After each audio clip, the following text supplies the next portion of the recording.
Assalamualaikum warahmatullahi wabarakatuh. Alhamdulillah.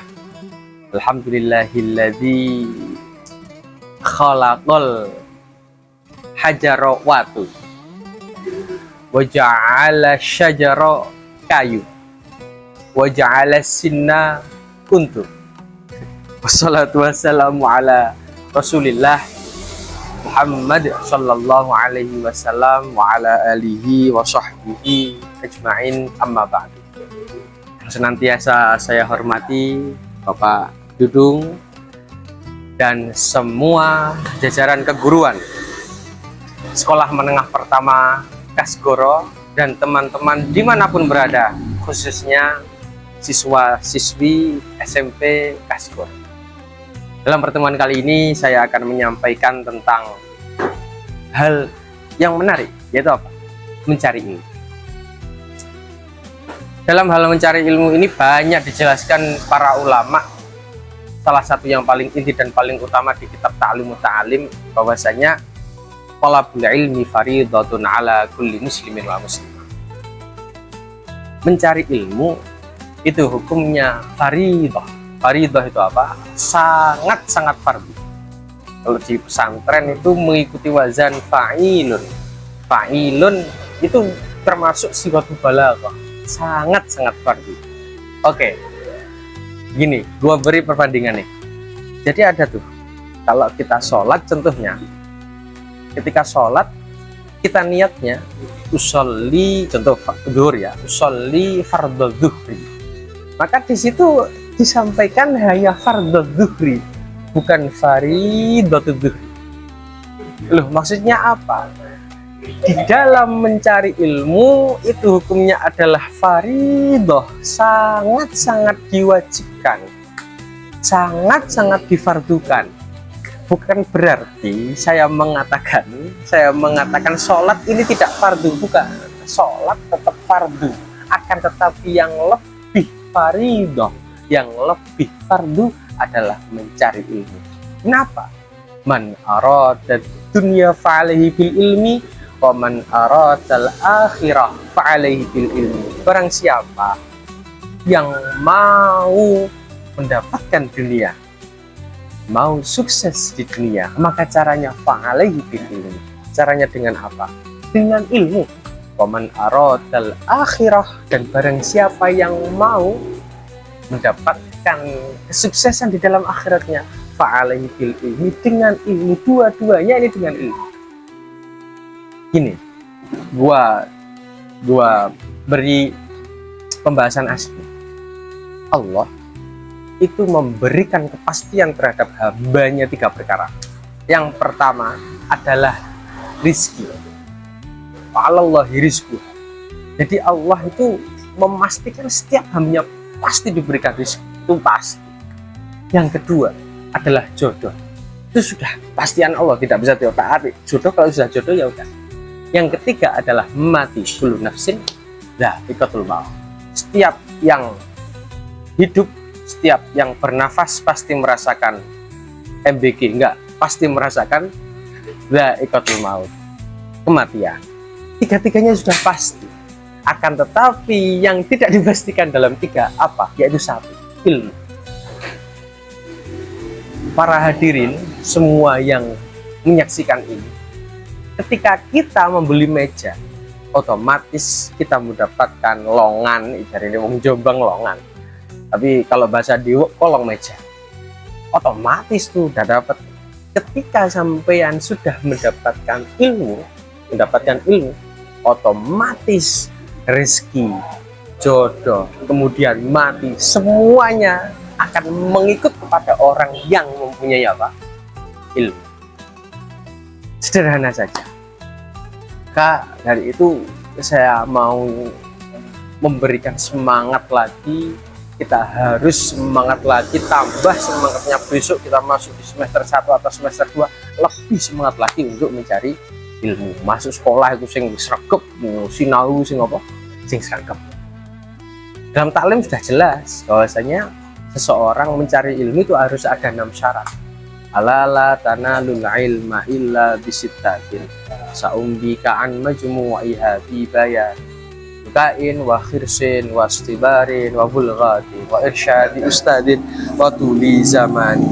Sudah jelas, tidak ada seorang murid, tidak ada seorang siswa yang akan mendapatkan ilmu kecuali dia melakukan 6 perkara. Apa aja tuh? Coba spill dong. Yang pertama nih, yang pertama adalah dukain. Dukain itu apa? Dukain adalah cerdas. Ya memang kullu waladin yuladu alal fitrah. Setiap manusia dilahirkan dalam keadaan bersih, dalam keadaan suci, dalam keadaan kosong. Tetapi dalam pembahasan dukain ada 2. Yang pertama adalah asli, yang kedua adalah muktasab. Dengarkan, kecerdasan itu ada, yang pertama adalah asli.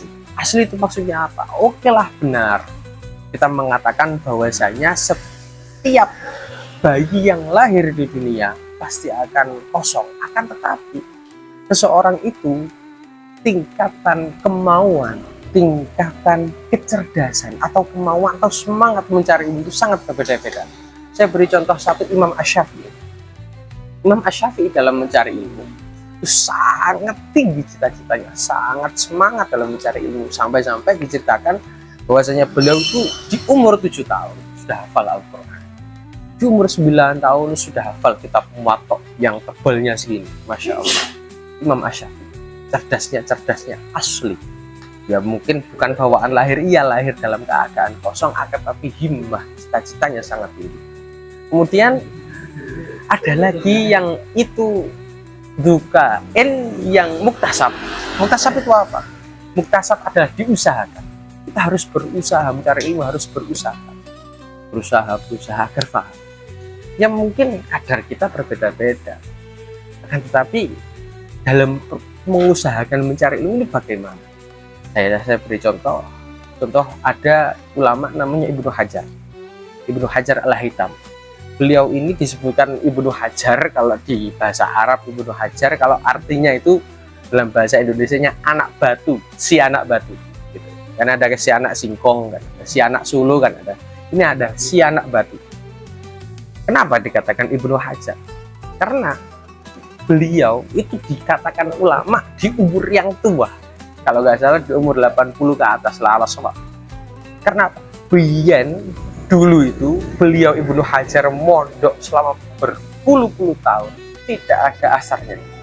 Bukannya beliau semangat, bukannya beliau nggak semangat, beliau sregep. Nah, beliau itu sangat semangat dalam mencari ilmu. Setiap kelas beliau masuk, kemudian istiqomah, ajek, telaten, ulet dalam mencari ilmu itu.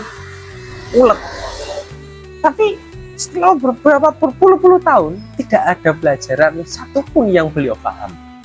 Ya kok iso? Ya memang kecerdasannya begitu. Lah kemudian beliau akhirnya sowan yai, mulai pondok pirang-pirang tahun nggak ada pengaruhnya, nggak ada manfaatnya. Ketika beliau pulang, kemudian pada saat pulang ternyata hujan turun. Lah pas hujan turun, beliau ngiyup di sebuah gua. Ketika beliau masuk ke dalam gua, di tengah-tengah gua ada batu yang sangat besar. Lah ternyata batu yang sangat besar tersebut di tengah-tengahnya ini bolong, gara-gara apa? Tetesan air. Kemudian Imam Ibnu Hajar melihat sesuatu itu, langsung Ibnu Hajar sadar, aduh, batu yang sangat keras ini ternyata bisa bisa bolong gara-gara tetesan air. Yang itu tetesan airnya ajek, istiqomah. Kenapa saya berada di pondok berpuluh-puluh tahun tidak bisa memahami pelajaran? Ini sebuah evaluasi diri dari Ibnu Hajar. Kemudian gara-gara mendapatkan hidayah dari batu tersebut, kemudian Imam Ibnu Hajar kembali ke pondok pesantrennya, mengulang lagi pelajarannya, tambah semangat lagi dalam belajarnya, dalam mencari ilmunya. Apa yang terjadi? Akhirnya beliau mendapatkan predikat ulama, mendapatkan predikat orang yang alim, mendapatkan predikat orang yang pintar dan juga cerdas. Gara-gara apa? Semangat dalam mencari apa?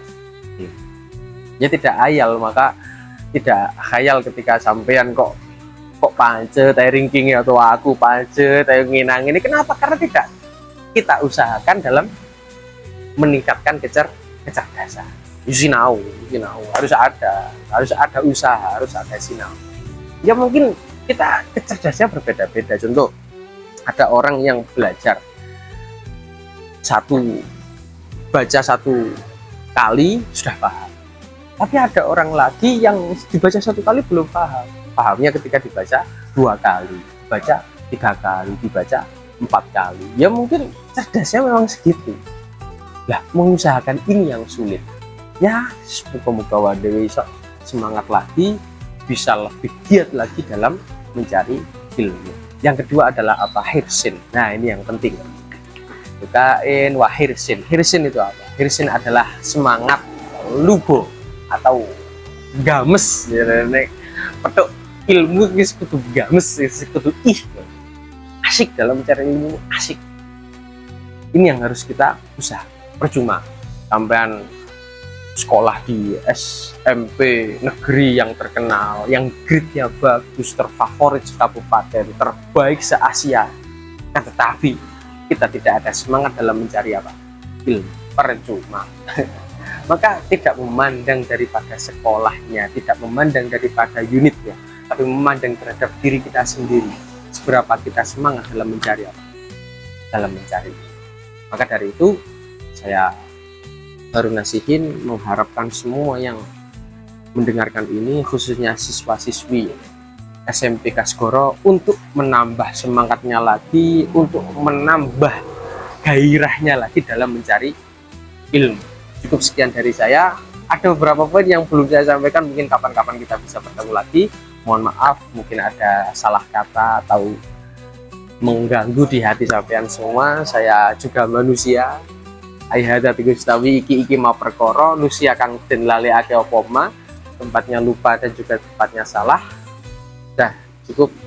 Allahumma fiqil aqwamitorik. Semoga kita semua selamat, tidak ada konflik, sendirian tanpa kekasih. Cukup sekian dan terima kasih. Wassalamualaikum warahmatullahi taala wabarakatuh.